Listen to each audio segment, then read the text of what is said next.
Inside Story Uganda. Real source of political The money when it's yours, madness, gentlemanship, and diplomacy. Katuwaliwa bademu gentlemanship and diplomacy. Tono na mukolo gwaba no ino kumanya what time. Baba de bagala omusange muyombe omukwate nume ekigo. Nibaleeta omukazi. Nti bamukutte. Nibaleeta kola ije na the woman must be arraigned before court. Baba sasulire ddala. Nibaleeta Bobi Wine. Atabula omukolo bakube tear gas. Nakyo vashadowing kino. Amawuli gakola total blackout. Those who powered the tear gas must be arrested. Yes. Abo Bobi Wine yabo must be arrested. You just stop in your traffic gund ebyambalo byo. This road is impassable. It's temporarily closed. Nayo kuba tear gas era badwafinga kino. No, arrest. Omayemwe ekiro nadenda kutta omuntu. If my wife did not grab my machines, chankubidde simu ekiro saa 10 nendoza wali wafudde waliwo kiseni kabinyo. I can send you virus omukazi yalwanye n'ebyuma nyinza okutta. You cannot wake me up. N'abaana bangi naki you ring me at 4 a.m. mbadde ndakyasa mutwe.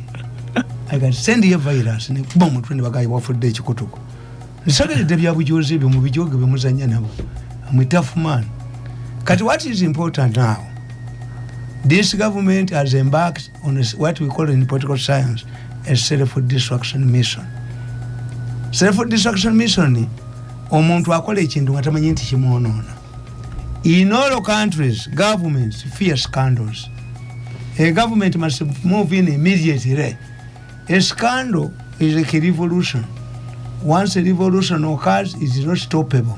It's like a pregnancy. You either deliver or you abort. Naye gavumenti eyitiridde. Temuyinza kubanga mwe mwalagira abantu ne balima emmwanyi. Kati kitegeeza buli omu ayina emmwanyi. Mu political science bakugamba, once a government, once it is a ferret in your pocket, in your house, in the air you breathe, you hate it. Ebesigadde kugwa. That's why European governments are far away from the people. Private work. The president yachogeranga, and what does the modern state do? Put up infrastructure, put up security, good laws to govern the private sector farm and levy taxes. Naye, the government has embarked on a self-destruction mission. Sikande ezo zimugenda mweyogera, ne mweyogera, nti abantu ne bawulira nti emmwanyi. Ebintu ebiba biyigino balizi tebibakwatako. Certain things Uganda is igino them. Kati nkubulira. Waliwo kibayita kalangala simanyi investment yani. Bakikolera endagaano. That kalangala kiss can deny a Ugandan access to Sese. In the agreement is there. Gye bakola ne kalangala. Oba investment services robani. 2. Teri lyato lisobola kusomba kilo 10 likirizibwa kudokinga ku kizinga buggalo okuli ebinazi. It is contained in the agreement. Who signed these agreements? Who negotiated these agreements? Your government experts, the so-called experts. If you have implement it and see. Implement it. Oganaba to genda kubugalo kuli ebinazi. Bamwagala okubibba mbitwale Kenya. I hear the nonsense. Smite to maybe nazi bingi bino bikolachi. Singa binazi mu Uganda bive kalangala bigenda bijja wano. Singa butali wagulu singa factory ya mukwana ekola. Mukwana akozesa binazi bya wano. Museveni bamukolya ka factory kali jinja. Ebinazi byonna bigenda Kenya. Neyo Bidco ya Nicholas Biwott. Bidco has never been a Malaysian company. Bidco ya Nicholas Biwott.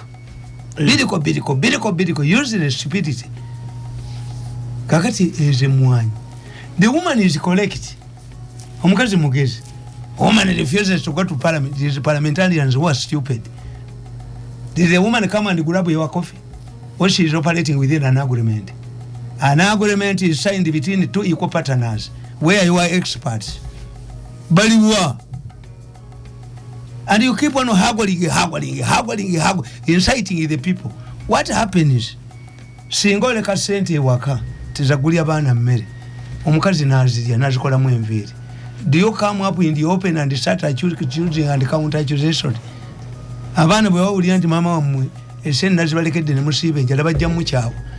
Get more money and solve the problem without the children knowing. Instead of haggling. Ugandan is ebisibi baagala. And you are helping Besi, nze mbabulira. When I predict the things I see it, Besi wewe yo plan BJ yakola to keep quiet abakubi abamazeewo. Anti ye tali mu opposition. Tewali bantu kye bamusubira kukola. Tali mu government. Ye yeetulidde. Eyo ye plan B yennyini. Very strategic. Tabanyega abaleke. Mwesiige enziro mwevume. Mudde ku mizigo gwo begali gwe nawe ubba amatoke g'abanno ositulemere y'abanno ku mizigo okola otya. But the people bemubeera nabo babategeera. These are civils. Okay. Toboa. What type of... I hear they have a head of government business. How can you allow something that concerns all Ugandans? One of the biggest achievement of NAD is coffee. At least buli omwa ina coffee. Buli omwa ina. Nange nine misije mwa. Ni abantu oluwe nti bagambye yanabagerekeranga ne beyi, yanabakoleranga ki. You have touched every man's house. When a drunkard woman sweeps naked to fellow drunkard men, she is raped. Abaganda baganti osereza ligenda mugga. You incite the population to continue. Incite the population and the army. Mujja kisifuwanga mukiza munda. Omuserikale nawulira ye aliachi ayinachi bayinachibo ababafire Somalia abatayina na magulu. Ngawulira mwenga pa trading tukubanga waliwo mukafanizi waliwo bahati waliwo kasajja waliwo ani balwana wa. I was happy when I attended Muhozi's dinner, and the type of soldiers who are praising him, I saw a generation change. Tuyinza okufuna yo limbo y'ababbi wano mwebaziko bamufafanizi bakasajja babahati ababbye ensi eno nga be bagitondawo. This is a simple matter. Does it wait the president tell you if the agreement is draconian? But the problem is this woman borrowed the money according to your agreement. But if the agreement is breached, what do you do? Sack Museveni should sack the auditor general. Bachiwanuka abagobe. They are abajikola bonna abagobe. That's when a president reaches a time when he can borrow the heads of his friends to cool down the tempers of the population. Moyali ayagala nnyo Nicholas Biwott. Nekasaba na Kenya bagamba nti Nicholas Biwott yasse owuko. Moy arrested Nicholas Biwott and put him inside to cool down the tempers. Era moyina agenda nazika ne gundi. Ngabantu bako nibiba bagala kubala bi Museveni bagala agobeko ku bantu bano. Otherwise ekitegeza is no longer in charge. Tell government ekiriza scandals. Mu Bungereza advisor of prime minister ya violating COVID rules nagena mu kitundu na kukima y'omwana we. He resigned. But you take responsibility and remove your head. Kitamuta tazimbe temulwana ngakukaga sajja mmwe. You cannot incite the entire population. Not at all. Ono Lubowa yakuba essimu. Uno ekiri mu film industry. Anti ayina video Lubowa nali mu bya film ze. Abaana bamukozeko film tajja kudduka. Ayya.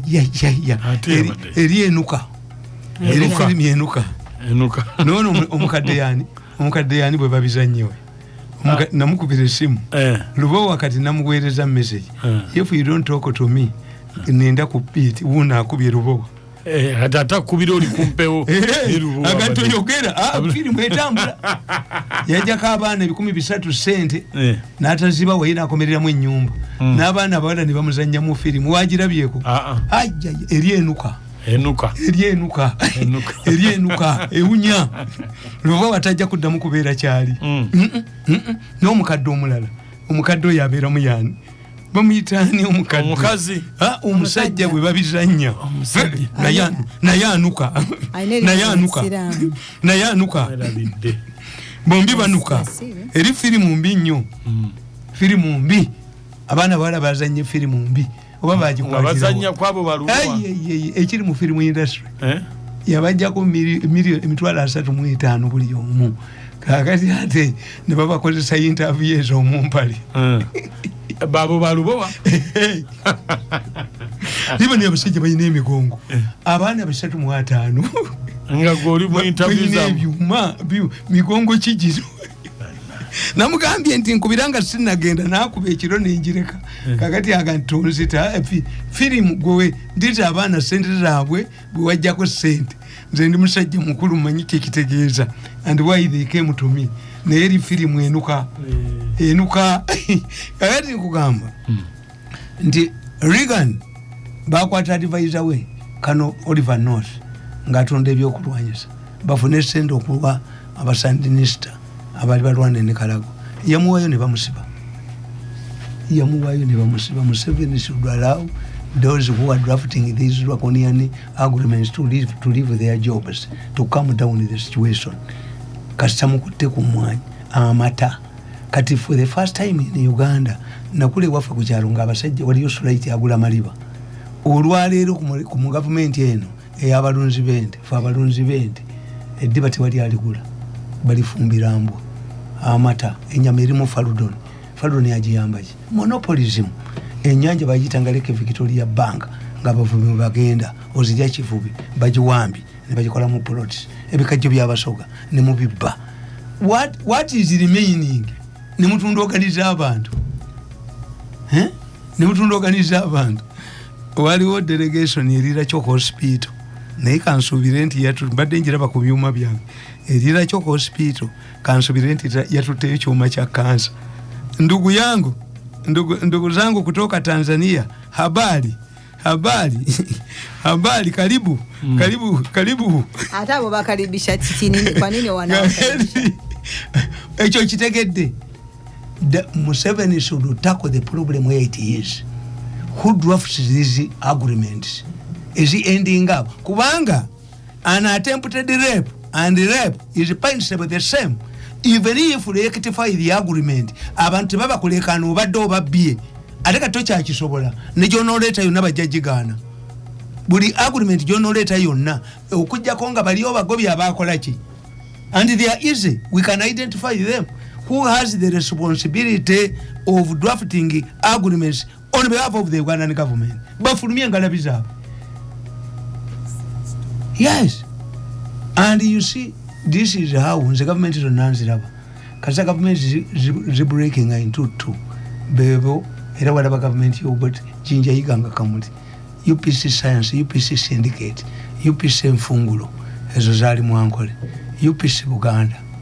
Mwanga yakwata ensonga 17 naziwo, but why had formed the UPC Uganda? The same 17 points used to topple, but political symbolism. Was it a government cracks? Ebibyo nati byabimanyi. Wali babadde amanye ebyemwanyi, wabadde amanye eby'eddwaliro, wabadde amanye ebyo ya cities. Eyo bwe baye plan B, you destroy yourself. Akasirikiro kalwanyaminya. When the residents think that the owners of the occupants are away, then they start sorting out their problems. You have embarked on a self-destruction mission. Abantu bajja kubulira n'amata, abantu bajja kubeera babali awo. Nekino bakikutte nabagamba.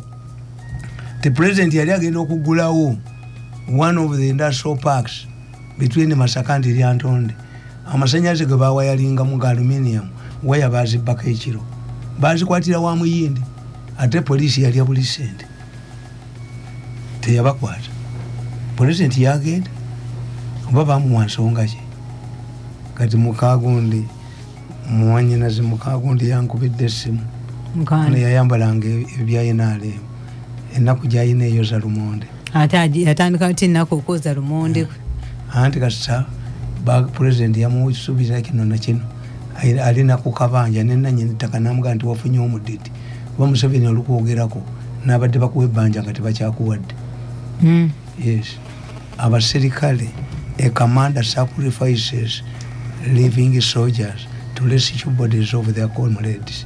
But if you cannot reward those, President agenda n'addwana ku Kabuli yapiriga n'asuubiza buli kimu kyonna nga family yapirika tomorrow n'ebonaabona. Who can sacrifice? Nobody can sacrifice. kati kiba kisigadde nti eno gavumenti yaba mercenaries ugiryamuki kuba tiyamba gobogenda nolabanga buli mukazi anobye ebiteeteeyi bisigalawo buli mukazi anobye ebiteeteeyi bisigalawo otegeera nti gwewafumbirwa tasasula engoye uniform z'amaka sirweru yaba gifudde uniform y'amaka buli ajja lwayambala buli osoka kubuuza nti yanoba yagenderaki kakati if those who have sacrificed from 7 and they die, first of all their killers are not arrested. I heard the most stupid statement ever made by an educated person.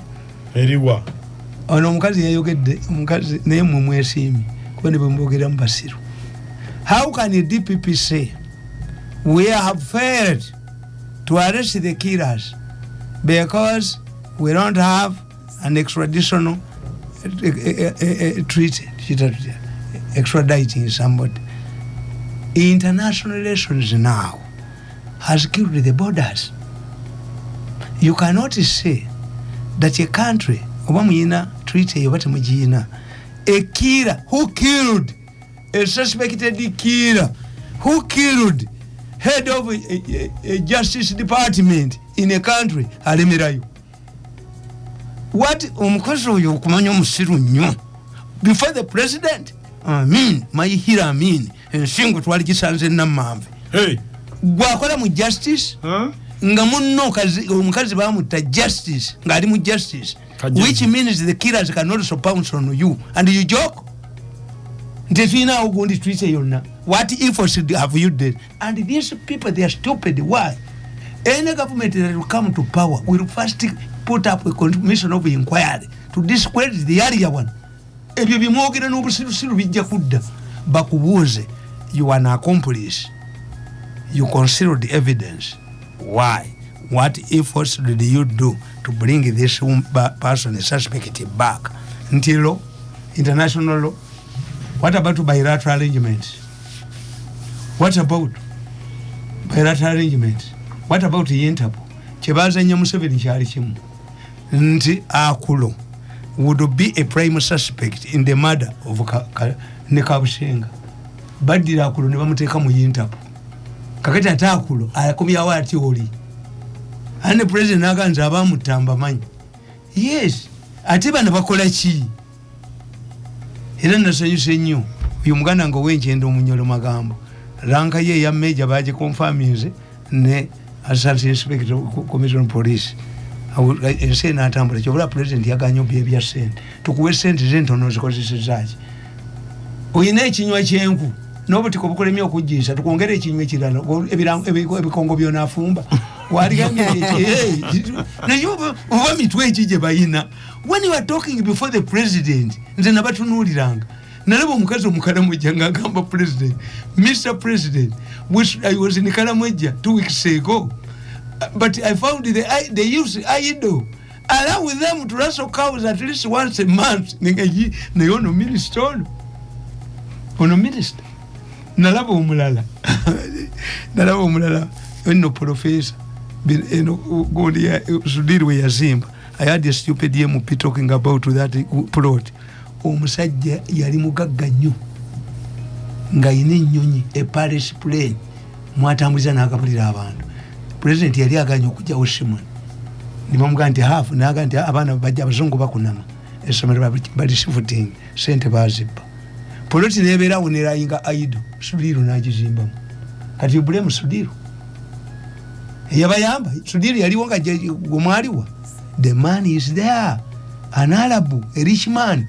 Yabagamba konkavudde mukatta amanya gange katta business nena lebyani an informed MP mubawe assistants ngingala bitono litangala bibusirwe ku TV oba ku radio. Read, be informed.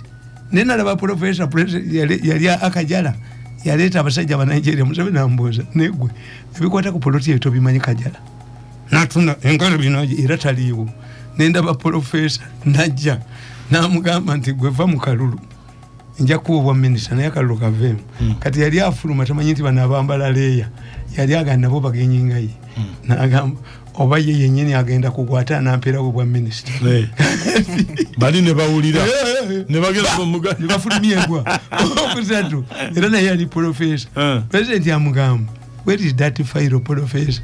I don't know where it is. If a man with 10,000 cows can understand where each is, how can you say that you're ferret?